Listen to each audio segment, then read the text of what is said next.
Saudações maranáticas a todos que nos acompanham aqui naquele que é o vosso canal IAG Moçambique. É desta forma que queremos dar as boas-vindas a todos os irmãos neste programa Esperança para a Vida. Programa este de estudo semanal da lição da Escola Sabatina.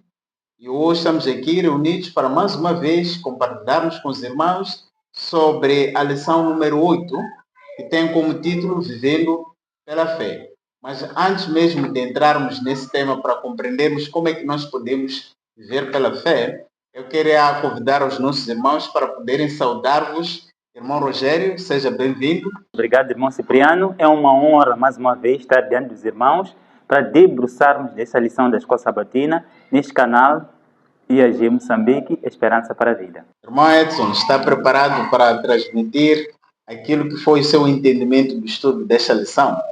Saudações a todos que nos acompanham de lado de casa. Pela graça de Deus, estou preparado para trazer os comentários. A mesma questão lançamos para o irmão Oscar.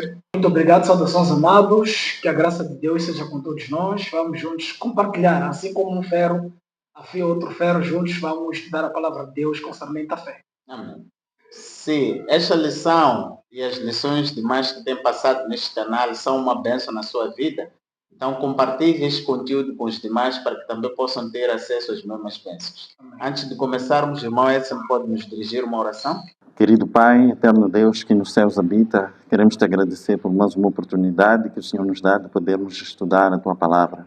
Pedimos a presença do Teu Espírito Santo para que essa palavra, Senhor, possa nos transformar e nos atrair cada vez mais perto de Ti. Oramos e agradecemos no doce nome do Senhor Jesus. Amém. Amém. Então, estamos na lição número 8, com o tema Vivendo pela Fé. A primeira coisa que me vem na mente ao ver este tema é que a Bíblia diz que o justo viverá pela fé. Para dizer que todo aquele que almeja alcançar o reino dos céus é convidado a viver nesta terra pela fé. E o verso para memorizar encontra-se no livro de Hebreus, capítulo 11, versículo 1. Ora, a fé é a substância das coisas pelas quais esperamos, a evidência das coisas não vistas. Então nós encontramos aqui a definição daquilo que é a fé.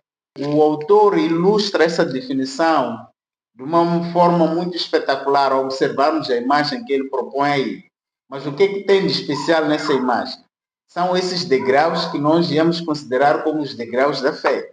Os degraus invisíveis, que este homem sabe que ali não existe nenhuma escada, nenhum escadote para poder sair de um lado para o outro. Mas pela fé, ele decide dar um passo até alcançar aquilo que é o alvo que ele tem.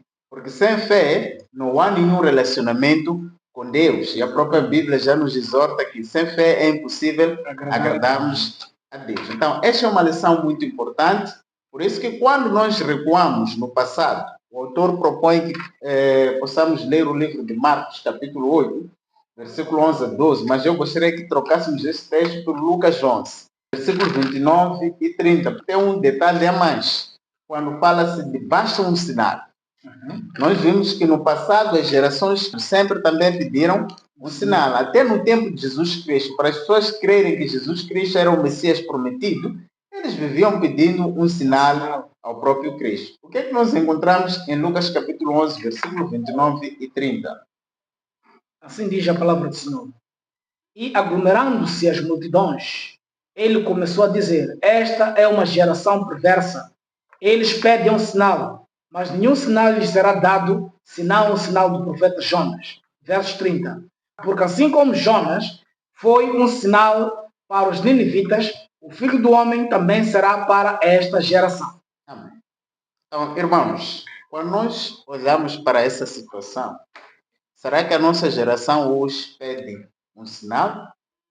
E se sim, que sinal seria este? Porque vimos a resposta de Cristo para aquela geração. Será que é a mesma resposta para os nossos dias? O que é que nós temos a dizer sobre esta lição de domingo? Basta um sinal. Bom, serei o primeiro a comentar, não é, sobre esta lição. Basta um sinal. Primeiro eu tenho que retroceder um pouco para os tempos de Moisés, não é? Quando ele levou o povo do Egito para a Terra Prometida. Eles tiveram a oportunidade de conhecer quem era Deus. Primeiro, O próprio Deus, através de Moisés, ele teve que abrir o Mar Vermelho. Eles passaram. Era um sinal que Deus estava a fazer para aquele povo. E também eles eram dirigidos pela coluna de nuvem durante o dia e de fogo durante a noite. Era um sinal de Deus. E também Deus teve que transformar as águas amargas, não é, em doces, isso é mara. E também fomos continuando, vimos que o maná sempre caiu dos céus. Foi quantos anos? Durante 40 anos.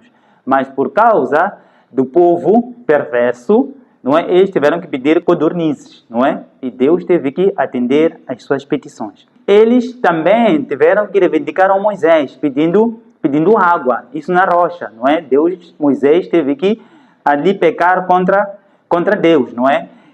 Deus disse que devia falar a rocha, mas ele teve que ferir a rocha, mas Deus teve que prover água para o povo. Quando eu vou para o livro de Deuteronômio, capítulos 29, versículos 5, eu convido o irmão, este verso eu trouxe porque provavelmente muitos de nós não sabemos que isso aconteceu.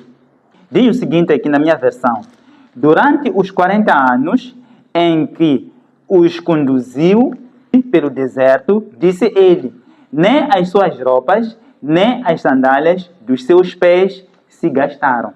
Olha, queridos, durante 40 anos, como é que isso é possível? Durante 40 anos, não é? Nem a roupa se gastou e nem as sandálias que eles tinham não se gastaram. Isso significa que é uma providência do próprio Deus.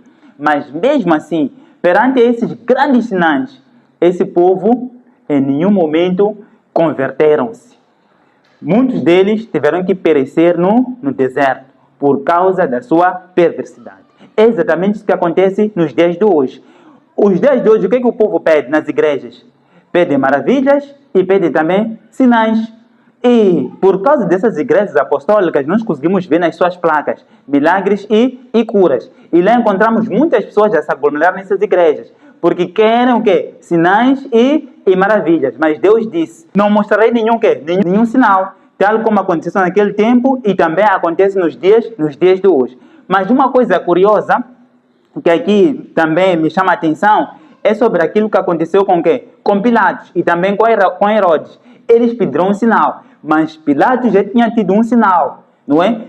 Da sua esposa, que disse, por favor, não mexa com quem? Com esse homem. E também encontramos Herodes dizer o seguinte, eu tenho uma autoridade sobre você. Se você demonstrar um sinal, eu posso te libertar. Jesus Cristo ficou no silêncio perante a isso. Agora, é importante que nós saibamos, não porque Deus nos dias de hoje ele não coloca os sinais, mas sim coloca para aqueles que são entendidos, para aqueles que estudam as profecias, percebem que na verdade a volta de Jesus está o quê? Está aproximando, tal como aconteceu aqui no livro que nós acabamos de ler. Eu gostaria que o irmão Edson tocasse num aspecto, porque quando nós falamos dessa questão de sinais, estamos a falar da questão de termos fé ou não termos fé. Será que hoje, dentro daquilo que é a experiência cristã, preciso ir a Getsemane para poder crer mesmo ou experimentar, ter uma comunhão com Deus? Tenho que subir a Getsemane, tenho que ir até Jerusalém, tenho que ir ao Muro de Lamentações. Será que é necessário isso para que eu possa ter uma experiência genuína com Deus que me faça ter aquela fé que agrade a eles, para que possa compreender aquilo que é a sua vontade? Antes de mais nada, o tema basta um sinal. É como se fosse um clamor de todas as gerações. Todas as gerações pedem um sinal. É interessante quando nós analisamos a Bíblia, nós vamos ver que Deus tem trabalhado com sinais para aqueles que de fato se achegam a Ele, quando Ele faz um chamado ao seu povo. Moisés, por exemplo, quando Deus se achegou a ele, quando Deus se apresentou em forma da sarça ardente, fez um sinal, quando transformou o bastão em uma cobra. Fez um outro sinal quando também a mão do Moisés tornou-se leprosa. Então, esses são os sinais que Deus queria usá-los com um propósito definido, para que ele, ao ir ao encontro do povo, o povo pudesse acreditar que Moisés foi enviado por Deus. Também temos o caso de Gideão.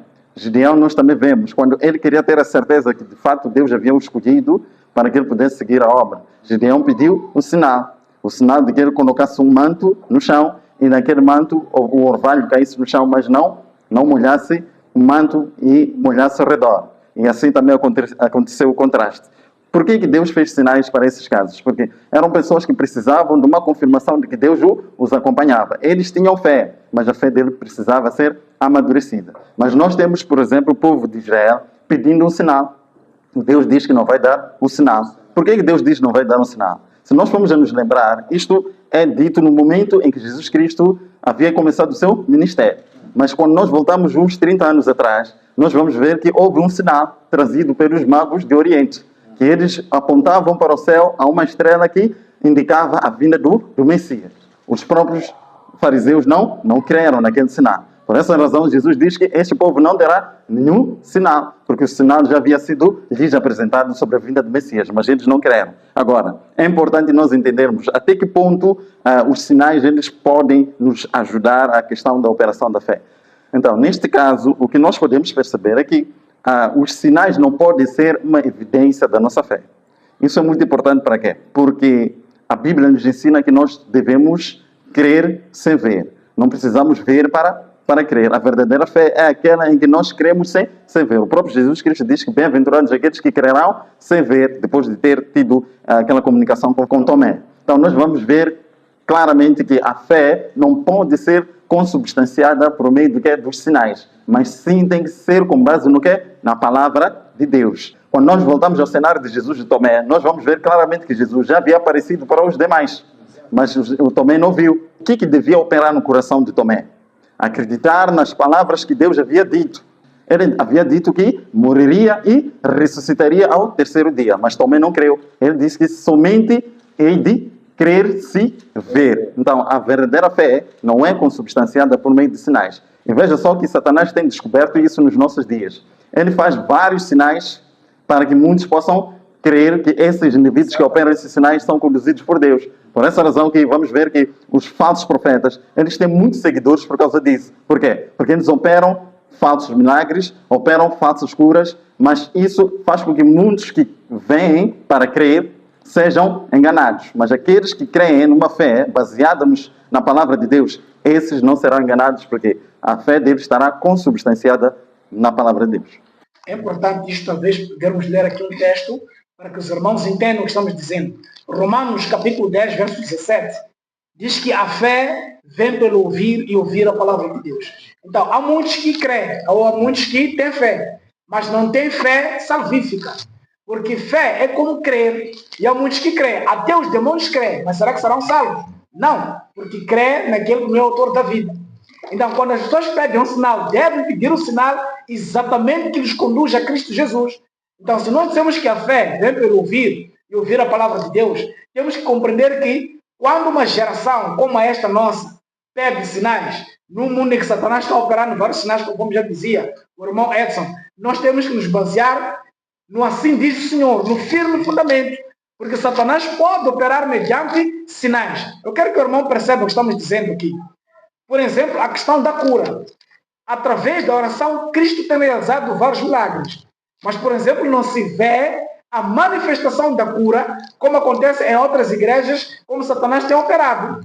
Então, as pessoas acreditam que não existe fé no meio do advento. Mas o que nós entendemos através do que diz a palavra de Deus, Isaías 8:20, a lei é o testemunho. A serva do Senhor diz que Satanás estudou, Satanás se aperfeiçoou neste método de realizar o quê? Milagres. Atribuindo o quê? Doenças e retirando doenças. Então, as pessoas veem essas maravilhas, esses sinais, e vão exatamente para o engano. Mas não se verá dessa forma onde? No Adventismo. Por quê? Porque Deus deu, através da restrita temperança, trazer bênçãos contínuas na vida daqueles que obedecem a sua palavra. Quando dissemos que Satanás ele atribui doenças, depois retira, para que as pessoas creiam no erro, é o cumprimento da palavra de Deus, porque rejeitaram a verdade, então eles trouxeram a manifestação do engano. Então Satanás faz e traz esses enganos, porque as pessoas não estão alicerçadas na palavra de Deus, não conhecem a palavra de Deus, e isto é uma chamada de atenção para nós, que temos a responsabilidade de levar esta mensagem aos demais. Por isso é dito ali. E este evangelho do reino será pregado em todo o mundo, então virá o fim. Será que há um sinal que segue aí? Sim, versos 15. Quando pois virdes abominação de desolação, são sinais do tempo do fim, chamando alusão ao decreto dominical. Esses sinais todos são visíveis. Nós vemos hoje o ecumenismo, a união das igrejas, clamarem por um momento de paz. Quando disserem paz, paz, que é um dos sinais que o povo pede, o que é que vai acontecer? Virá uma repentina destruição. Então nós temos que ficar unidos, firmes, no assim diz o Senhor. Antes de entregar a palavra para o irmão Cipriano, eu queria voltar um pouco para os fariseus. Quando lemos o livro de Marcos, nós percebemos que os fariseus eles já haviam presenciado a cura e também a multiplicação de quê? De pães. Mas mesmo assim, eles pedem um sinal a quem? A Deus. Aqui diz que eles queriam uma demonstração espetacular do quê? Como fogo do céu ou um sinal cósmico para validar que Jesus Cristo era o quê? Era Messias. Mas será que eles não chegaram de ver essas curas e milagres? Viram. Mas por que eles queriam validar que Jesus Cristo era o Messias através de outros sinais? É basicamente isso que está acontecendo nos dias de hoje. Quando nós vamos para os tempos de Pilatos, aqui no livro de Lucas capítulo 23, versículos 12, principalmente diz que Herodes e Pilatos, que até ali eram inimigos, naquele dia tornaram-se o quê? Amigos para um bem comum, que é perseguir a Jesus Cristo. Assim como nós estudamos na lição passada sobre Jezabel e Acabe, eles se uniram para o quê? Para destruir os profetas de Deus. Então, hoje também a história se repete. E serão pessoas que agora são grandes inimigos, mas vão se juntar, vão se tornando amigos para perseguir o povo de Deus. Vejamos que esta geração na qual nós vivemos é uma geração incrédula. Porque a validação de alguém como servo de Deus, como profeta de Deus, é em função daquilo que as pessoas veem. Ou seja, querem ver para crer, conforme já ouvíamos aí. Mas é interessante que, por exemplo, quando lemos o livro de Lucas, capítulo 18, no versículo 8. Assim diz a palavra do Senhor: eu vos digo que ele vos vingará rapidamente. Quando, porém, vier o Filho do Homem, porventura achará fé na terra? Essa é uma pergunta muito profunda. Jesus Cristo, vendo que estava diante de pessoas incrédulas, mesmo diante de vários sinais, ele questiona, porventura, quando o Filho do Homem vier, achará fé na terra? Para mim, isso é muito profundo. Por quê? Porque quando nós olhamos para aquilo que foi o ministério do próprio Cristo, quando nós chegamos na crucificação de Cristo, quero convidar os irmãos para irmos para o Marcos capítulo 15. Quando Jesus Cristo estava na cruz, Jesus Cristo curou os doentes, conforme já avançávamos aqui, até ressuscitou os mortos. E as pessoas puderam ver, porque isso ele não fez nas escondidas. Fez à luz de todos para poderem contemplar esses milagres. Em Marcos capítulo 15, nós vimos o evento da crucificação. Mas quando nós lemos, por exemplo, o versículo 29, o que é que diz o versículo 29? Os que passavam lançavam-lhe insultos, balançando a cabeça e dizendo: ora, você que destrói o templo e o reedifica em 3 dias. 30. Desça da cruz e salve-se a si mesmo. É uma das coisas que eles diziam. Mas por que eles afirmavam que, se ele tinha dito para eles que poderia destruir o templo e o erguer em 3 dias, algo que para eles seria impossível? Porque provavelmente não compreenderam o que Jesus Cristo queria dizer com essas palavras. Mas, porém, eles dizem: você salvou a muitos, desça da cruz. Mas por que eles clamam tanto para que ele desça da cruz? Da mesma forma, os chefes dos sacerdotes e os mestres da lei zombavam dele entre si, dizendo: salvou os outros, mas não é capaz de salvar-se ou salvar a si mesmo.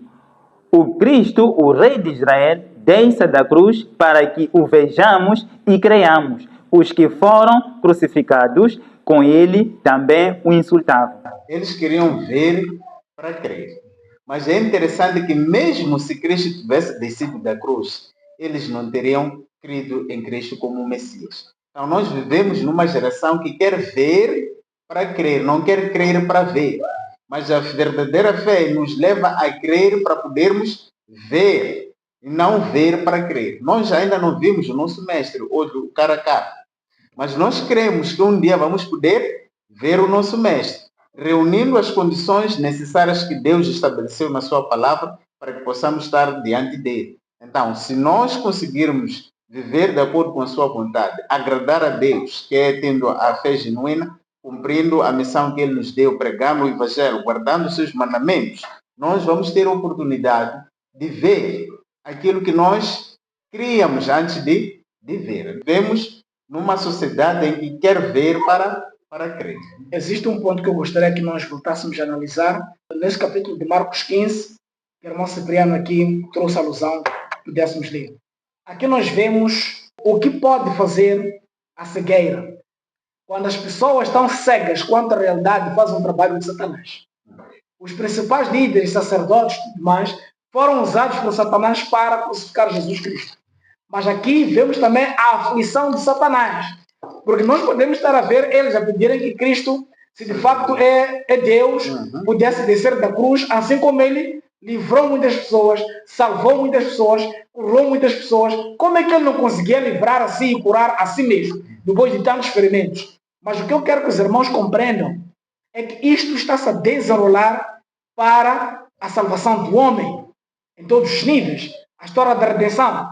Mas não só, é que há um grande conflito por detrás, que está aqui a desenrolar-se. Eu gostaria que os irmãos encarassem isto dentro deste pano de fundo do grande conflito.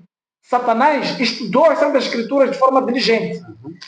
Os demônios creem e até tremem, mas eles não serão salvos. Por isso, quando Cristo realizava milagres, que deveria ser um sinal positivo para os da cidade de Gadar, expulsaram Jesus quando expulsou os demônios daquele homem gadareno. Expulsaram, mas eram sinais que eles poderiam ter reconhecido que de fato está aqui um homem poderoso, Cristo Jesus, e seguiram os seus ensinos. Mas eles negligenciaram aquilo. Agora vejam, esses sinais todos tinham sido feitos à vista de muitas pessoas, vamos dizer, irmão Cipriano, de forma visível. Mas os demônios disseram: por que tu vens agora nos atormentar? Ainda não é chegado o tempo. Satanás passou a estudar diligentemente as Escrituras para compreender o plano da redenção. Mas como Satanás não estuda para aceitar e se converter, ele ainda tem dúvidas da palavra de Deus. Uma vez que ele usou os principais sacerdotes para matar Jesus Cristo, analisando que a morte de Cristo levaria muitos à salvação, rompendo o poder da morte para a vida através de Cristo Jesus, a última tentativa de Satanás foi esta aqui, de usar os principais sacerdotes e as multidões que ali passavam, zombavam de Cristo. Se tu és Deus, se tu és filho de Deus, desce da cruz. O que significa Jesus Cristo atender o pedido daqueles homens para a demonstração? Seria romper o plano que ele determinou desde a fundação do mundo, que era salvar o homem pela morte. Então, era uma tentativa frustrada de Satanás de fazer Jesus Cristo desistir do plano da redenção. Mas porque Cristo é bom e misericordioso, ele no fim faz uma oração: Pai, perdoa-lhes porque eles não sabem o que fazem. Para dizer que eles estavam sendo usados por quem? Por Satanás. Então, aquele sinal que eles pediam é por causa da incredulidade. Então, esta geração má incrédula, antes que conheça a Cristo, antes que conheça a Deus, através da sua palavra, também vai continuar a pedir os sinais. Os sinais estão visíveis. Mateus capítulo 24.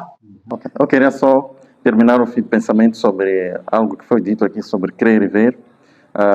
Lendo aqui a citação que nos é apresentada de Já Todas as Nações 321, que nos dá a entender que os sinais realmente não trazem conversão, a menos que nós creamos na palavra de Deus. Esses sinais não eram aquilo de que os judeus necessitavam. Nenhuma prova meramente externa os beneficiaria. A necessidade deles não era de iluminação intelectual, mas de renovação espiritual. Então, o que de fato os judeus precisavam era de renovação espiritual e não serem convencidos através de um sinal intelectual que aquilo que Jesus estava a dizer era verdade, ou que Jesus verdadeiramente era o Messias. As suas palavras já evidenciavam isso. Quando nós vamos ler Já Todas as Nações, vai nos dar a entender que o coração deles, o Espírito Santo lhes fazia eles entender que Jesus é o Messias.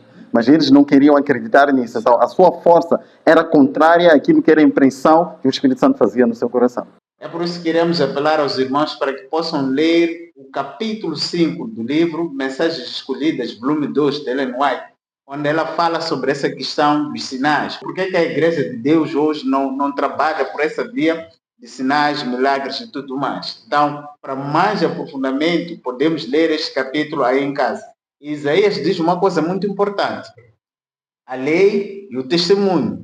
Se não falarem de acordo com essa palavra, é porque não há luz. Então, o verdadeiro mensageiro de Deus não é distinguido pelos sinais que ele faz, porque até a ala do inimigo faz muitos sinais. O próprio Satanás fará milagres. através dos seus agentes. Ele tem feito vários milagres e a Bíblia diz que, se possível, ele enganaria até os eleitos. Então, precisamos estar alicerçados na palavra de Deus. Quando nós olhamos para a questão de Marcos capítulo 4, nós vimos que os discípulos estavam com Jesus Cristo no barco e houve uma tempestade.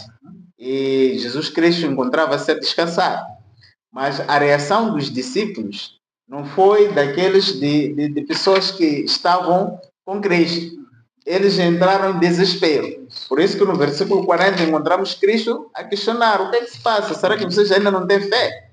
Mas em contrapartida encontramos a mulher cananeia. Eu gostaria de ouvir dos irmãos o que é que nós podemos dizer sobre os discípulos, comparando com a fé da mulher cananeia, que está em Mateus capítulo 15. Muito bem. Aqui encontramos uma repreensão, não é? De Jesus Cristo para com os discípulos. Olha, Jesus Cristo estava no barco, estava com eles. E eles já tinham vivenciado os milagres de Jesus. Porque isso aconteceu depois de ter escolhido a eles, né, para serem seus seguidores. Mas eles estavam perante uma provação, digamos assim. Mas eles não acreditaram na providência de Deus. Encontramos Jesus Cristo já terminar de dizer as seguintes palavras: falta-vos a fé. Porque se vocês acreditassem em mim, vocês teriam o quê? Teriam a fé. Agora, quando nós vamos para a mulher cananeia, nós percebemos que esta mulher era pagã. Não é? Era de Tiro e Sidom. Então, aqui encontramos que existia aqui um muro entre os judeus com os pagãos, assim como aconteceu com a mulher samaritana, não é? Porque os judeus com os samaritanos não se entendiam. Então, porque os judeus pensavam que eles tinham a salvação, por essa razão que eles, em nenhum momento, falavam com os pagãos. Mas encontramos a fé, não é, desta mulher, que supera todas as barreiras. E, na verdade, Jesus Cristo não é Jesus dos judeus. Jesus Cristo é Jesus de quê? De todos os nós. Os milagres de Jesus ultrapassam fronteiras, tal como aconteceu com esta mulher cananeia. O que terá acontecido aqui? Essa mulher tinha uma filha, que essa filha era endemoninhada, não é? Aqui encontramos que ela pediu para Jesus curasse a sua filha. Ela insistiu tanto, até que Jesus Cristo ultima com as seguintes palavras, não é? Grande é a sua fé. Seja conforme você o que deseja. Instantaneamente, a filha dessa senhora foi curada. Jesus vê a nossa fé. Então, nós aqui vemos que Deus presta atenção naquilo que nós exercemos como fé perante Ele. Não passa assim por alto. Se nós formos a ver os discípulos, conforme o irmão Rogério disse, eles já haviam vivenciado alguns momentos em que Jesus Cristo operou alguns milagres à sua vista. E Jesus já havia provado a eles que Ele é verdadeiramente o Messias. Mas no momento em que eles deveriam exercer uma fé mínima, eles não conseguiram exercer. Naquela tempestade, veja só que Jesus Cristo encontrava-se dormindo no barco. E eles deviam demonstrar claramente que estavam com o próprio Mestre. Poderiam clamar a Deus que o Mestre está aqui conosco. Mas eles não fizeram isso. O que eles fizeram? Choraram como se de fato estivessem desamparados. Mas o Mestre estava ao seu lado. Então, quando Jesus acorda, vê de fato que aquela tempestade estava a acontecer, ele manda parar a tempestade e de fato faz essa questão. A vossa fé, quando nós lemos aqui, porque sois tão tímidos, ainda não tendes fé?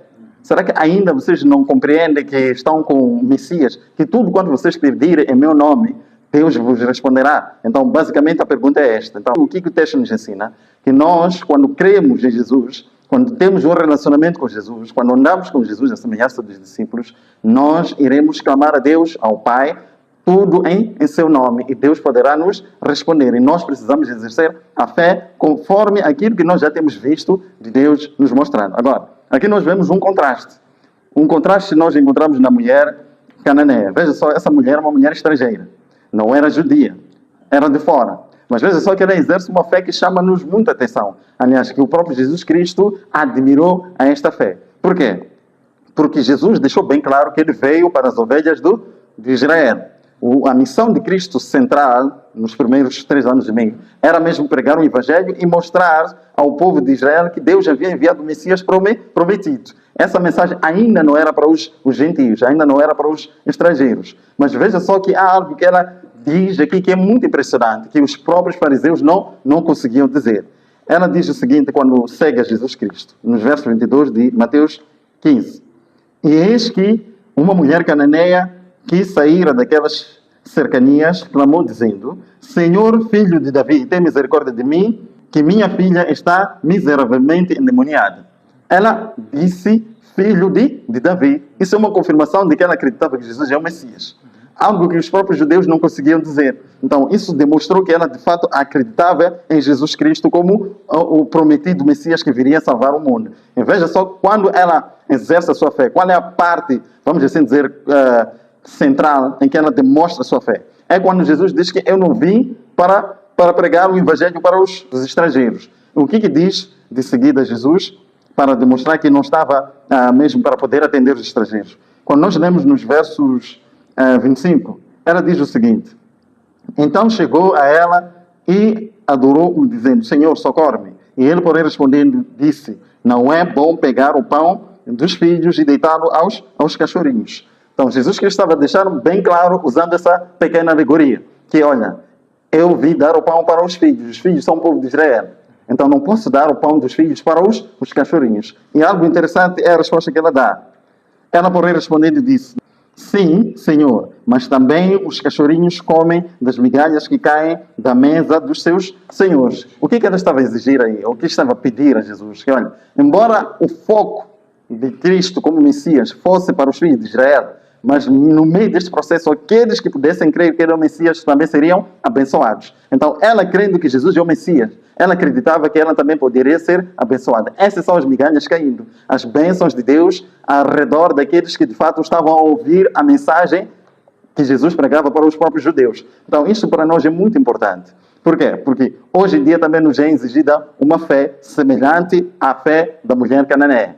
A mulher cananeia, como disse aqui o irmão, ela repreende os discípulos que andavam com Jesus, mas ainda não haviam compreendido a essência da fé que eles deviam exercer perante Jesus. Então, isto para nós também é uma grande exigência, uma grande repreensão. Nós precisamos ter fé de que tudo aquilo que a Bíblia fala sobre Jesus Cristo é pura verdade. E nós crermos que, de fato, se nós reclamarmos aquilo que Deus prometeu através da sua palavra, tudo irá se cumprir. Eu gosto de ver a lição, na verdade, sempre vendo o pano de fundo que é o grande conflito. Em todas as situações que nós formos a analisar nas Santas Escrituras. Veja, quando Jesus Cristo inicia seu ministério, Satanás começa a colocar barreiras no caminho de Cristo. Então, eram endemoniados, eram pessoas aleijadas, eram cegos, coxos, mudos. Tudo isto Satanás estava a tentar trovar a obra de Cristo para o avanço do seu ministério.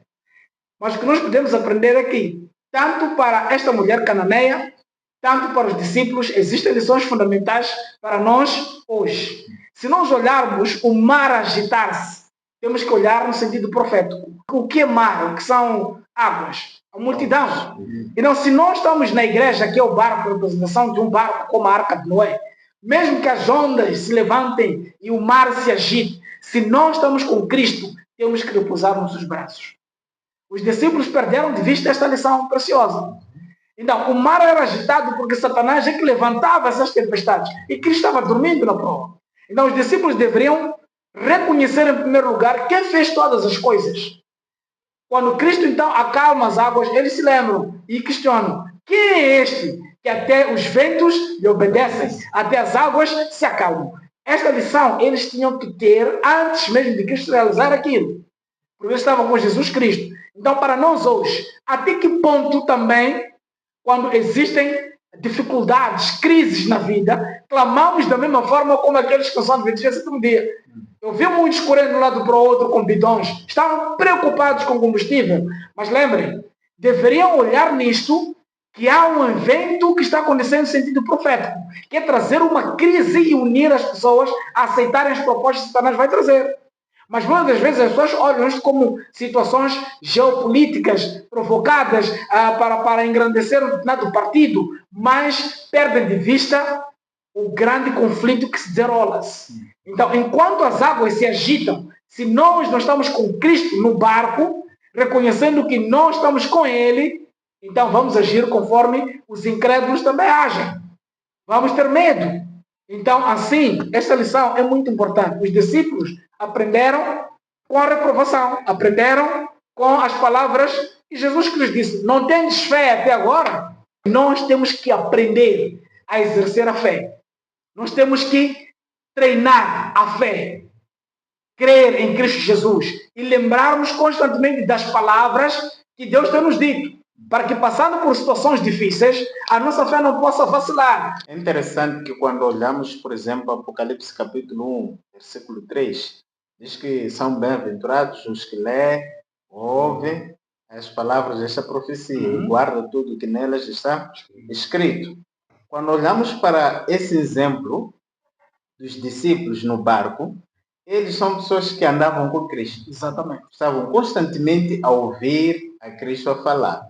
E já se dizia aqui que a fé vem pelo ouvir a palavra de Deus. Mas eles não se firmavam muitas das vezes naquilo que eles ouviam. Por isso, chegando um tempo de tribulação, a sua fé desfaleceu. Mas nós encontramos aqui a mulher cananeia a nos dar um exemplo de perseverança. Porque em meio às palavras de Cristo, se fosse uma outra pessoa, ou se fosse nós mesmos, no desespero em que ela estava, em querer ver a filha liberta, e Cristo dizer que ele vem pelas ovelhas perdidas da casa de Israel, sendo que ela não é mais israelita, a primeira coisa que a pessoa teria feito era desistir. Mas ela não. Insistiu. Continuou. Ela manteve-se firme para dizer que foi ouvindo, na medida em que ouvindo a palavra saindo da boca de Deus através de Cristo, a sua fé foi sendo fortalecida, ao ponto de ela pôde ver os resultados daquilo que foi a sua fé. Então, nós precisamos nos mantermos firmes naquilo que é a palavra de Deus. Sim. Talvez antes mesmo de passarmos essa questão, o livro Desejados das Nações mostra claro que a forma como Cristo respondeu àquela mulher era uma repreensão aos discípulos, também à nação toda judaica. Por quê? Porque assim como os judeus fariam a qualquer estrangeiro. Então, Cristo estava a chamar a repreensão a eles, para fazer perceber que as bênçãos tinham chegado àquela mulher. Então, aquela aparente demora de Cristo responder era uma total reprovação. Podemos ler isso no livro Desejado de Todas as Nações. Mas veja que um dos discípulos diz: Senhor, permita que a gente mande embora esta, porque está gritando atrás de nós. Há muitos que desejam, de facto, que o Evangelho não chegue. Então, é exclusivismo. A palavra de Deus fica conosco. Nós somos privilegiados porque conhecemos a verdade sobre o santuário. Ninguém mais conhece a verdade sobre o santuário. Então, fica conosco essa mensagem. Mas essa mensagem foi nos dada para que os outros conheçam e sejam também alcançados com esta mensagem. Esse aspecto também pode definir o quão nós estamos dispostos a fazer com que o Evangelho possa alcançar as pessoas de fora. À medida que nós, tendo possibilidade de criarmos planos e projetos evangelísticos, mas nós não fazemos, estamos a agir à semelhança dos fariseus e os discípulos, que não querem de fato que aqueles que estão lá fora encontrem aquelas migalhas que deveriam apanhar. Vamos ver um outro exemplo em Lucas capítulo 7. A Bíblia nos fala aqui do centurião de Cafarnaum. Este é um homem que fazia muitas coisas, não é? Pelo povo de Deus.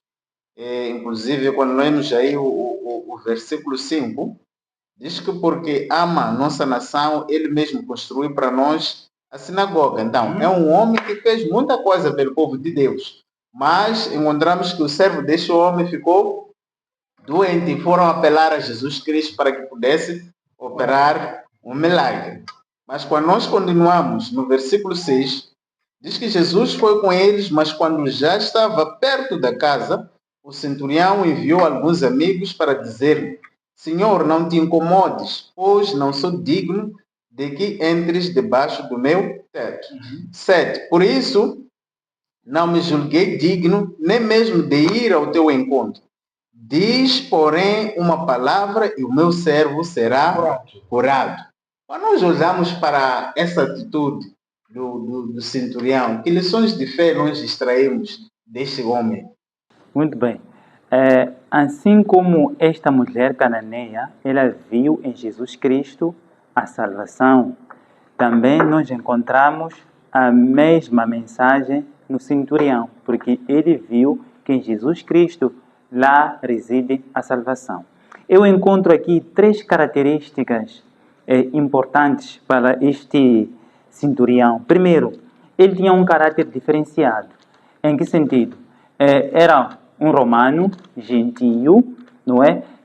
os romanos com os judeus, não é? Eles não se davam tão bem. Então, dificilmente ele podia ir ter com Jesus Cristo, sendo ele judeu, e ser atendido, não é? Mas mesmo assim, ele teve que falar com Jesus Cristo. E não só, encontramos o amor e humildade, não é? Por quê? Porque ele viu que Jesus Cristo podia curar o seu servo, não é? Não, a cura não era para ele, a cura era para quê? Para o seu servo. Olha a importância dos amigos, mesmo sendo ele chefe, digamos assim, ele teve que ser intercessor para com quem? Para com os outros. É o que nós também devemos fazer nos dias de hoje. E também a compreensão da autoridade de quem? De Jesus Cristo. Este centurião sabia que Jesus Cristo era Messias, ele tinha autoridade. Então nós também temos que saber que Jesus Cristo ele é autoridade. Em Jesus é onde nós temos o quê? A salvação. Assim como a mulher cananeia, assim como os discípulos eles foram percebendo a posterior, assim como o centurião, temos que saber que em Jesus Cristo temos a salvação. É muito interessante a questão da definição da fé, que é consubstanciada na palavra de Deus, é mais uma vez firmada aqui nessa passagem. Exato. Veja só que enquanto os judeus e os fariseus pediam um sinal para que Jesus provasse que era o Messias, nós encontramos um centurião que acredita que a palavra que sai da boca de Jesus Cristo pode, exatamente, que é suficiente, que ela pode converter, que ela pode também operar o quê? Milagres. E isso só nos faz entender que o que o centurião creu não era uma fé vazia, era baseado na palavra de Deus. Quando vamos ao livro de João, capítulo 1, versos 1, nós encontramos, no princípio era o Verbo, e o Verbo estava com Deus, e o Verbo era Deus. Aqui refere-se à pessoa de Jesus. A palavra verbo é o mesmo que dizer a palavra. É aquele que no início disse, haja, e todas as coisas vieram a existir. Então, o que é que estava a vindicar o centurião? Que ele desse a palavra para que curasse o quê? O seu servo que estava distante. Então, ele acreditava que a palavra de Deus tem poder. Então, isso é algo muito interessante, porque nós encontramos mais um estrangeiro repreendendo o próprio povo de Israel. Isso também pode ser repreensivo para nós nos nossos dias. Se de fato nós não dermos crédito àquilo que a palavra de Deus nos fala, acerca, sobretudo, das profecias, dos sinais dos tempos, aqueles que estão fora mostrarão uma fé superior à nossa. Isso está claro. Então, o que nós devemos fazer é, com base nesses exemplos, buscarmos uma fé genuína conforme a luz que nós temos recebido. E a semelhança daquilo que é o dever que nós devemos ter, que os discípulos foram incumbidos de ir e pregar o Evangelho, saiamos para poder pregar, para que os outros venham de fato a conhecer a verdade. É interessante isso porque quando Cristo realizava os seus milagres, ele dizia, vai, a tua fé te salvou, vai, não peques mais. Encontramos várias vezes Cristo dizendo isto. Mas aqui exatamente a respeito de centurião, verso 9. Quando Jesus Cristo ouviu essas coisas, maravilhou-se dele e voltando-se disse à multidão o seguinte, digo-vos, eu não encontrei tão grande fé, não encontrei em Israel. Quer dizer, primeiro o centurião não achava-se digno dele próprio entrar em contato com Jesus Cristo, a condição pecaminosa, reconhecer que nós somos como trapos de imundícia perante a Deus. Ele reconhecia o mesmo estado que Isaías também clamou. Sou indigno, Senhor, mas mesmo assim, se tu mandares um dos seus servos ou dizeres alguma coisa, vejam, essa fé é realmente genuína. Primeiro, olharmos nós como seres humanos. Somos pecadores, indignos. Mas Deus, por amor, Ele nos comprou, nos lavou para nos purificar com o seu precioso sangue. Então, este centurião reconhecia que não havia nenhum outro lugar que poderia estar salvação, senão em Cristo Jesus. Mesmo se esse Cristo não fosse exatamente, de forma específica, a sua casa, porque ele não achava-se digno. Mas apenas por dizer alguma palavra. Quantas vezes as nossas palavras podem curar, ou as nossas palavras podem ferir ou destruir? Então, ele precisava de uma palavra de esperança, mas vinda da boca daquele que é Deus, era muito e poderia transformar a vida de milhares. Ele reconheceu, e o próprio Jesus Cristo disse, não encontrou em Israel uma fé igual. É tão excelente ouvir o próprio Deus reconhecer a fé que pode ser exercida por uma criatura. Agora, hoje, podem ser pessoas como centurião. Nós podemos ser pessoas como centurião. Reconhecer a nossa condição pecaminosa e mesmo assim sermos alcançados pela misericórdia de Deus se demonstrarmos fé. Para dizer que existem muitas pessoas sinceras que amam a Deus, têm fé em Jesus Cristo, que ainda não fazem parte do povo de Deus, que ainda não são adventistas de sétimo dia, mas exercem a fé. Eles têm uma fé genuína. Jesus vê a nossa fé. Eu acho que, só para concluir o pensamento, eu acho que é interessante porque Jesus vê tanto a presença assim como a ausência da nossa fé. Ele presta atenção. Veja só o que diz-nos aqui em Romanos capítulo 14, versos 23, o perigo de nós não exercermos a fé mediante a luz que nós temos. Encontra-se aqui escrito o seguinte: mas aquele que tem dúvidas, se come, está condenado porque não come por fé. E tudo o que não é de fé é pecado. Então, a parte que nós vamos pegar é essa. Tudo que não é da fé é pecado. Então, se nós negligenciamos a luz que nós temos, deixamos de avançar com essa luz, nós pecamos. Então, alguém pode dizer que não, mas eu não peco se eu não faço isso, não peco se não faço aquilo. Não basta para nós seres humanos determinarmos o que é pecado e o que não é. Mas se tu tens a luz e não andas em concordância com esta luz, não andas de acordo com a luz que Deus te deu, não praticas as, talvez, reformas que são essenciais para ti, para este tempo presente, podes estar a pecar por causa de quê? De negligenciar a fé que deves exercer no tempo presente. Eu gostaria que os irmãos fossem para o livro de João, capítulo 4, para fazermos um paralelismo entre um outro homem. Esse aí que era da casa de Israel, diferente do Cafarnaum, que era um romano. Para voltarmos a ver o paralelismo sobre essa questão de fé.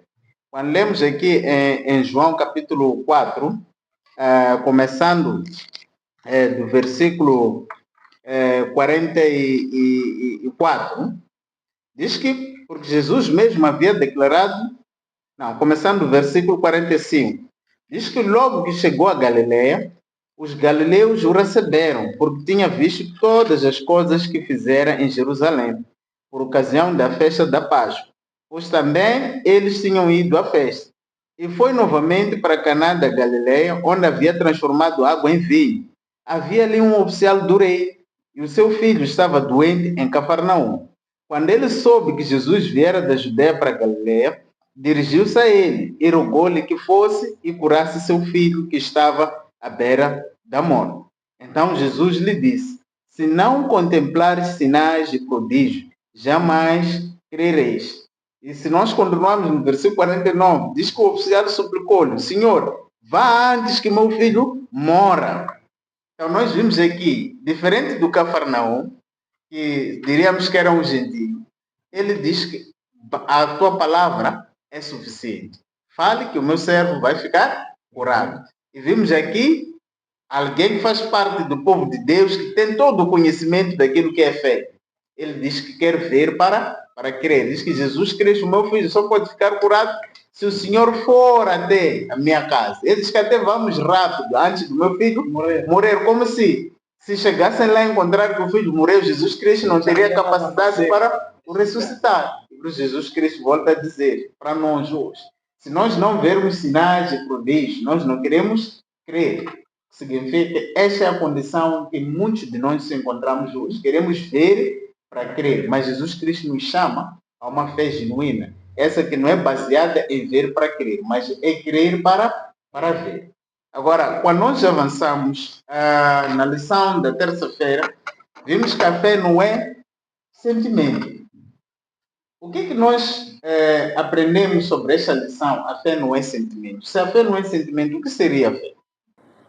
Bom, na lição do sábado nós definimos o que era a fé, não é? Mas nós podíamos dizer que a fé é a certeza ou confiança de que Deus cumprirá o que? As suas promessas. E também eu costumo dizer que a fé é um músculo. Se você não exercita, o que acontece com esse músculo? Atrofia. Não é o que acontece com a fé. Nós temos que exercitar a nossa fé. Na verdade, a fé não é um sentimento, porque um sentimento é passageiro, não é? Mas a fé, ela exercita-se para que se torne algo real e não passageira. Agora, eu também gostaria de abrir com os irmãos o livro de Tiago, capítulo 2, versículos 26 e 27, ou 26, assim que diz que fé sem obras está morta, não é?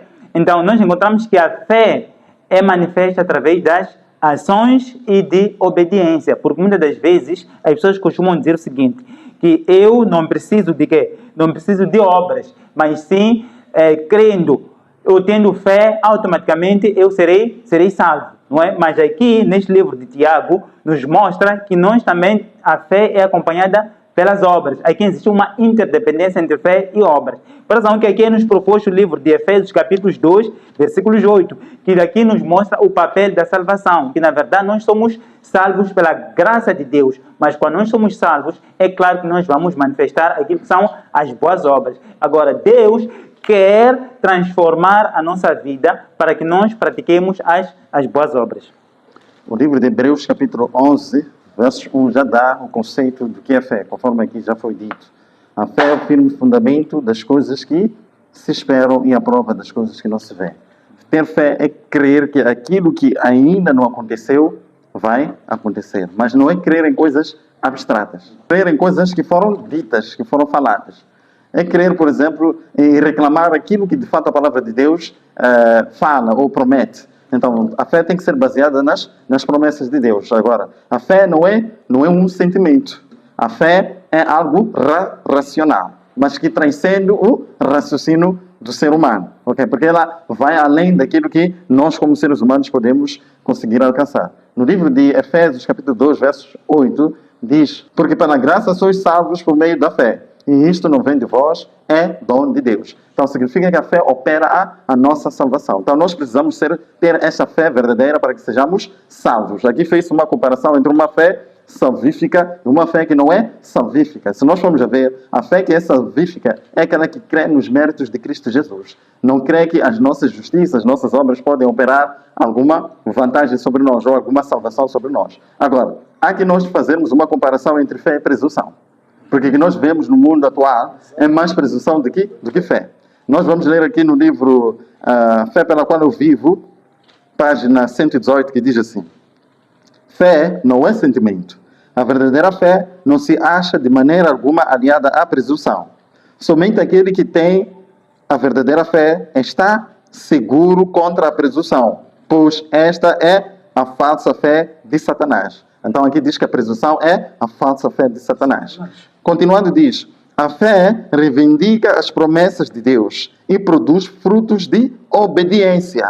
A presunção também reivindica as promessas de Deus, mas delas se serve como se fez Satanás para desculpar a transgressão. Então a maior diferença entre quem tem fé e quem é presunçoso é a disposição em obedecer. Aquele que tem verdadeira fé está disposto a obedecer aquilo que a palavra de Deus exige. Mas aquele que é presunçoso é aquele que entende que sim, de fato a Bíblia fala que Jesus vai voltar e crê nisso, mas não obedece às exigências que são necessárias para se preparar para a volta de Cristo. Uma das coisas muito interessantes que nós podemos encontrar aqui, para percebermos com mais clareza quando a nossa fé deve ser exercida, é aquilo que Jesus Cristo falou em João capítulo 14, verso 15. Se vocês me amarem, guardarão os meus mandamentos. Então Jesus ali trouxe uma prova concreta dos fiéis e não fiéis. Porque nem todo aquele que diz Senhor, Senhor, verdadeiramente demonstrará que ama a Jesus. Mas aquele que o amar vai demonstrar através da obediência aos seus mandamentos. Isso é importante, porque a fé ela é operativa, ela é operacional. Quando a Bíblia nos diz: mostre-me a sua fé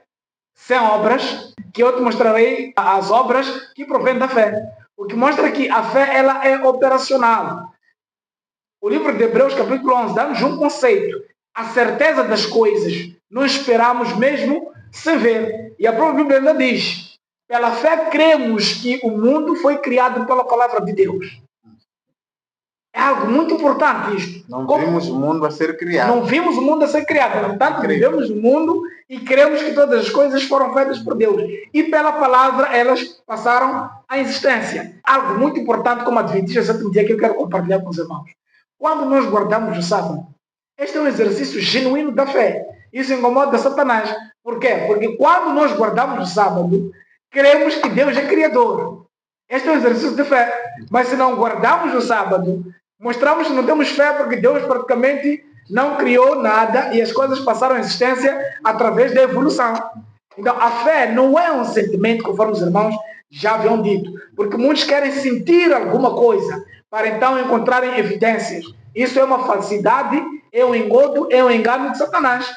Na carta 7 de 1892, a serva de Deus diz o seguinte: fé e sentimento são tão distintos como o leste está distante do oeste.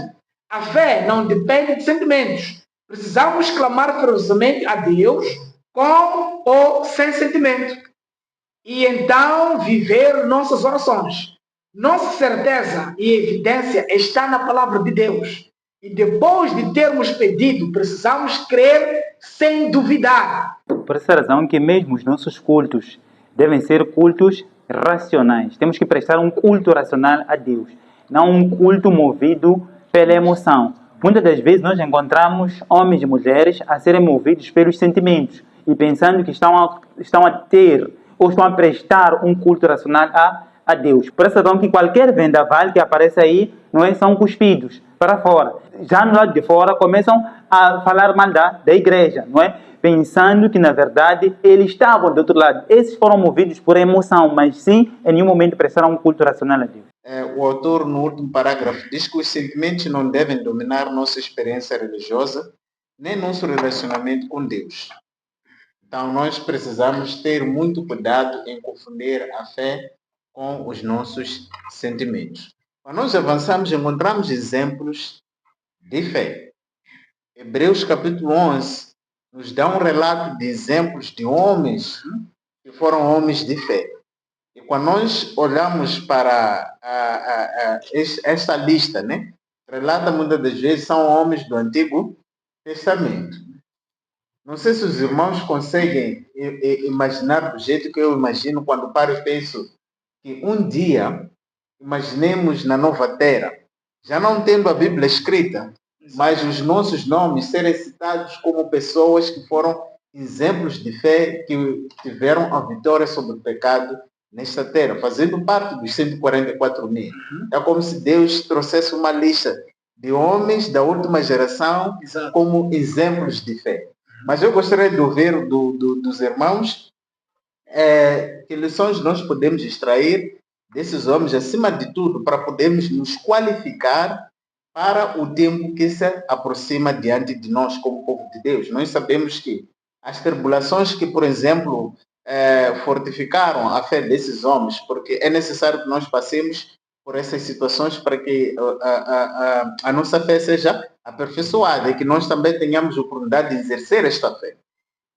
Quando nós olhamos para os momentos difíceis que esses homens passaram e comparando com os momentos difíceis que se avizinham para nós como a última geração, vemos claramente que nós vamos passar por um tempo de angústia, o qual nunca houve no passado. Então, que tipo de fé nós precisamos para o tempo atual?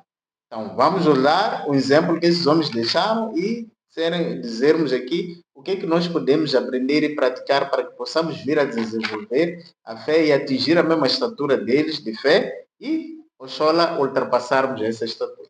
Bom, a lição da quinta-feira provavelmente vai responder o tipo de fé que nós devemos exercer, que é a fé de Jesus Cristo, não é? Provavelmente, chegando lá, nós vamos poder debruçar. Mas eu quero abrir convosco, queridos irmãos, o livro de Hebreus, capítulo 11, versículos 35 até os versículos 40, não é? Porque eu encontro homens e mulheres que não estão listados aqui no livro de Hebreus 11, mas que estão listados no livro da vida. Houve mulheres que pela ressurreição tiveram de volta os seus mortos. Uns foram torturados e recusaram ser libertos para poderem alcançar uma ressurreição superior. Outros enfrentaram zombaria e açoites. Outros ainda foram acorrentados e colocados na prisão, apedrejados, cerrados ao meio, posto à prova, mortos ao fio da espada. Andaram errantes, vestidos de pele de ovelhas e de cabras, afligidos e maltratados. O mundo não era digno deles. Vagaram pelos desertos e montes, pelas cavernas e grutas. Todos esses receberam um bom testemunho por meio da fé. No entanto, nenhum deles recebeu o que havia sido prometido. Esta temos a definição da fé.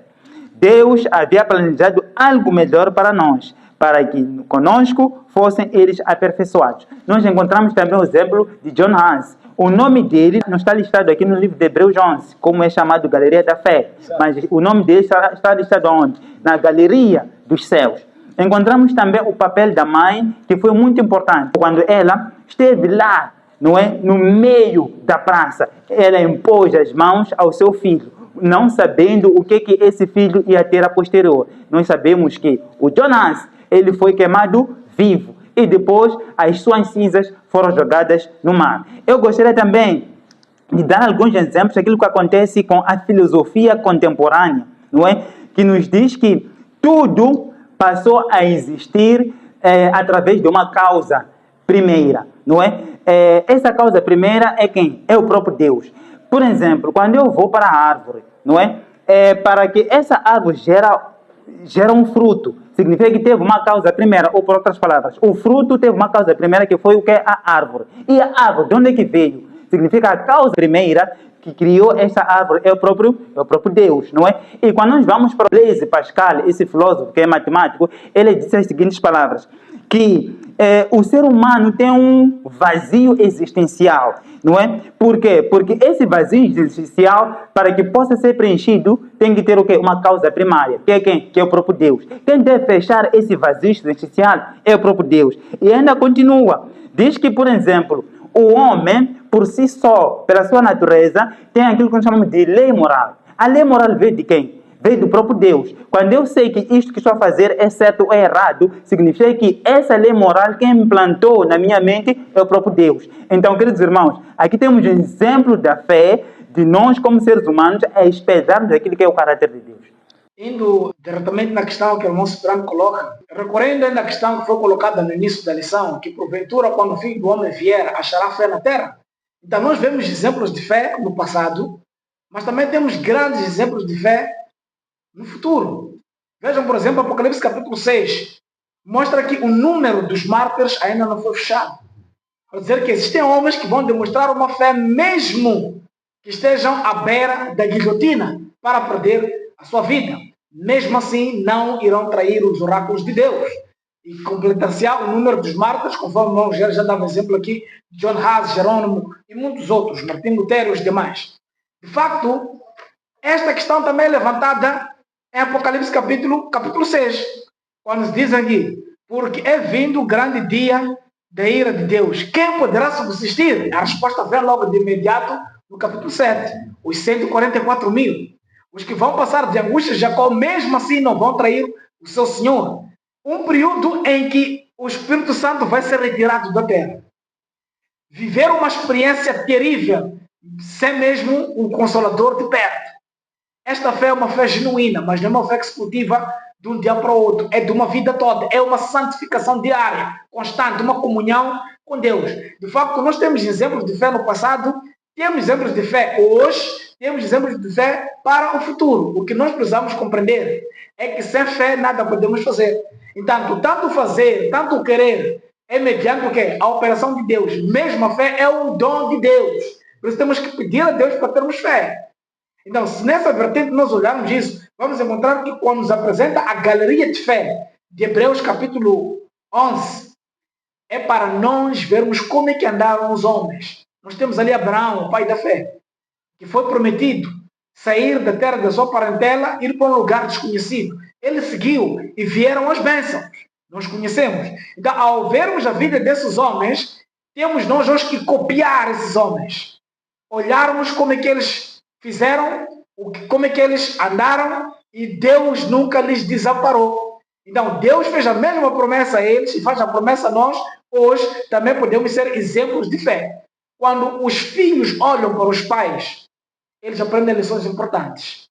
Quando o pai diz que hoje é sábado, temos que ir à casa do Senhor, e o filho vê do pai essa experiência, ele aprende lições de fé, vê exemplo de fé, mas um exemplo prático. Quando essa criança for dita, venha fazer o exame no sábado, se o pai foi um exemplo claro e correto, de mesmo não indo ao serviço no sábado, nunca lhes faltou pão, a criança vai aprender com um exemplo claro que viveu. Vai continuar obedecendo a lei de Deus em detrimento daquilo que os homens dizem. Mas se porventura este pai violar este princípio, dizendo que deve ir trabalhar, porque se não for trabalhar não haverá pão, então esta criança vai ter um mau exemplo. Então, enquanto temos na galeria da fé bons exemplos de fé, temos ao longo da Bíblia maus exemplos de fé, de homens que traíram. Por exemplo, no nosso tempo, na história do Adventismo, nós temos Asen Fox, Deus lhe apareceu e lhe mostrou todas as coisas possíveis e pela fé deveria dar a indicação da mensagem de que Deus não abandonou o seu povo. O desapontamento estava claro na palavra de Deus e a resposta estava em Apocalipse capítulo 10. Mas porque ele não mostrou fé em Deus, ele vacilou. E não, hoje nós podemos também fazer a mesma coisa. Estarmos a dar um exemplo negativo quanto à fé. Exato. Quando nós falamos de exemplos de fé, e usa-se aqui a expressão da galeria da fé. Na galeria nós temos os nomes e os feitos, não é isso? Então, nós vamos ver que no mundo atual, quando nós vamos ao mundo da fama, também existe uma tal de galeria da fama. O que tem lá nessa galeria da fama? Tem nomes de homens e os seus feitos. Qual é o objetivo que o mundo está a tentar transmitir? É que querem que aqueles indivíduos sejam o quê? Um exemplo para o mundo, para as pessoas. Agora, nós como cristãos temos um exemplo, em Hebreus capítulo 11. Então, se nós quisermos ter uma experiência de fé, nós podemos ir a esses exemplos para vermos o que eles de fato atravessaram, que para nós pode nos sustentar em tempos difíceis. E características comuns que eu encontro diante de todos esses nomes é: todos eles passaram por tribulações, tiveram que exercer uma fé perseverante, todos tiveram que focar na promessa que Deus havia lhes dado, todos tiveram que olhar para Jesus como o autor e consumador da sua fé, e todos tiveram que sacrificar ou abnegar-se daquilo que são os seus desejos. Então, a galeria da fé, ela é muito contrária daquilo que o mundo nos mostra. Ela exige de nós um certo sacrifício, uma entrega, e nós focarmos nas coisas do céu, não nas coisas deste mundo. Então, esses são grandes exemplos que nós podemos tirar, sobretudo para o contexto em que nós nos aproximamos, o tempo do fim. Porque nós vamos atravessar, de fato, um tempo em que as coisas não serão fáceis. Precisaremos, de fato, ter uma fé que subsiste a tribulações. Uma fé que seja perseverante, que faz uma oração, ou seja, um povo que ora em meio à crise, a semelhança como nós vimos na lição passada. Então, nós precisamos, de fato, ter estes exemplos aqui e pô-los em práticas na nossa vida. Para nós desenvolver a nossa comunhão e conhecermos o nosso Deus, exige fé. Então, sem fé é impossível agradar ao nosso Deus. Quando nós falamos de fé, a Bíblia nos traz em Apocalipse 14, versículo 12, quando fala da paciência dos santos, os que guardam os mandamentos de Deus e têm a fé de Jesus. Então, a lição nos propõe termos que compreender o que significa fé de Jesus. E depois vamos também poder olhar para aquela experiência de Jesus Cristo em Getsemane. O que isso nos revela sobre a fé de Jesus. Então, comecemos por definir o que seria a fé de Jesus. Como é que nós podemos obter a fé de Jesus e depois podemos também comentar sobre a experiência de Jesus Cristo em Getsemane. Quando vejo a lição da quinta-feira, a fé de Jesus Cristo, primeiro temos que saber a diferença que existe entre a fé em Jesus e a fé de Jesus. A fé em Jesus é nós aceitarmos a graça de Jesus Cristo como o único Salvador das nossas vidas. E não só, nós sabemos que Jesus Cristo morreu na cruz e Ele ressuscitou. E Ele é justo, não é? Aqui encontramos a fé em Jesus. E a fé de Jesus é uma fé prática, aquela que vem através de uma santificação individual. Significa que aquilo que eu aceitei, vivo na prática. Aí sim, nós temos a fé de Jesus Cristo. Quando nós vamos para a experiência de Jesus Cristo em Getsemane, não é? Nós percebemos que Ele teve uma fé inabalável, não é? Uma confiança absoluta. Essa vida, não é? Capacita a nós como seus filhos a tentarmos saber que, na verdade, nós podemos viver em harmonia com o Pai, assim como Ele viveu em harmonia com o Pai. Foi um tempo muito difícil para Jesus Cristo passar por Getsemane, porque Ele sabia que ali já não haveria volta. É um caminho sem volta. Foi em Getsemane onde Jesus Cristo teve suar o quê? Sangue. Foi em Getsemane em que Jesus Cristo esteve angustiado, que Ele até disse as seguintes palavras. Quando nós vamos para o livro de Mateus capítulo 26, versículos 38, aqui primeiramente, diz o seguinte aqui. Disse-lhes então: a minha alma está profundamente triste, numa tristeza mortal. Fiquem aqui e vigiem comigo. Versículos 40. Depois voltou aos seus discípulos e os encontrou dormindo. Vocês não puderam vigiar comigo nem por uma hora? Perguntou ele a Pedro. Vigiem e orem para que não caiam em tentação. O espírito está pronto, mas a carne é fraca. Para terminar, versículo 42 diz o seguinte: e retirou-se outra vez para orar: meu pai, se não for possível afastar de mim este cálice, sem que eu beba, faça-se o que? A tua vontade. Na verdade, Jesus Cristo ali não só estava a orar por ele mesmo, mas sim estava a orar por toda a humanidade, incluindo eu e você. Por essa razão que ele disse aos seus discípulos: por favor, orem por mim, vigiem, não é? Por mim. Nós também nos vemos em grande dia de expiação. O que nós temos que fazer agora? Temos que vigiar, temos que nos contristecer, não é? Em outras palavras, nós temos que entregar todas as nossas súplicas a quem? A Cristo, para que Ele possa expiar os nossos pecados. A fé de Jesus é a capacidade e o reconhecimento. Nós sabemos que Jesus Cristo pode nos salvar totalmente do pecado. Reconhecer que Jesus, somente Jesus Cristo, nele podemos encontrar a salvação completa em Jesus. Isso é que é a fé de Jesus. A expressão a fé de Jesus Cristo, nós vamos ver que ela encontra-se dentro do contexto da terceira mensagem angélica, em Apocalipse capítulo 14. Aqui está a paciência dos santos, aqui estão os que guardam os mandamentos de Deus e têm a fé de Jesus Cristo. Então, é uma fé que, de fato, o povo de Deus do tempo do fim terá que exercer para poder suportar as aflições e as crises que vêm pela frente. Esta fé de Jesus Cristo, na verdade, é uma experiência que nós precisamos implantar na nossa própria vida. Conforme o irmão bem disse, existe fé em Jesus, que é crer que Jesus Cristo é o Filho de Deus, mas existe uma fé de Jesus, que é a experiência de Cristo implantada em nosso coração. Eu só quero ler aqui um texto, está no livro No Poder do Espírito, 162, que diz: a fé de Jesus, fala-se dela, mas ela não é compreendida. Em que consiste a fé de Jesus? Que pertence à mensagem do terceiro anjo. Fé na capacidade de Cristo nos salvar ampla, completa e inteiramente. Esta é a fé de Jesus. Não, a fé de Jesus Cristo, de fato, é crer, conforme foi dito aqui, que Cristo pode fazer-nos vencer do pecado. Completamente. Então, isso nos leva, obviamente, à experiência do próprio Cristo, onde? Em Getsemane. Quando nós olhamos para Cristo em Getsemane, ele travou um conflito terrível com os anjos caídos. Mas, mesmo assim, Cristo não desistiu. O que nós podemos encontrar em Cristo ali, como experiência? Nós vamos encontrar que a oração de Cristo expressava confiança no poder de Deus.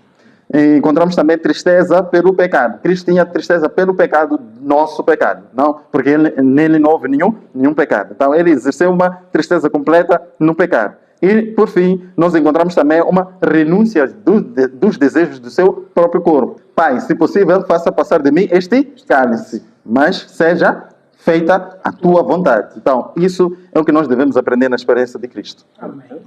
Para terminar, o autor diz que quando temos a fé de Jesus, significa não só que por obediência a Ele e a sua palavra imitaremos a fé que Ele tinha em Deus, mas também que teremos uma experiência diária, ativa e viva com Jesus. Amém. Então nós precisamos buscar de Cristo, pedir a Ele que nos conceda a fé dele, pois é a fé dele que vai nos justificar, é a fé dele que nos dá a possibilidade de vencermos os nossos pecados e aperfeiçoarmos o nosso caráter.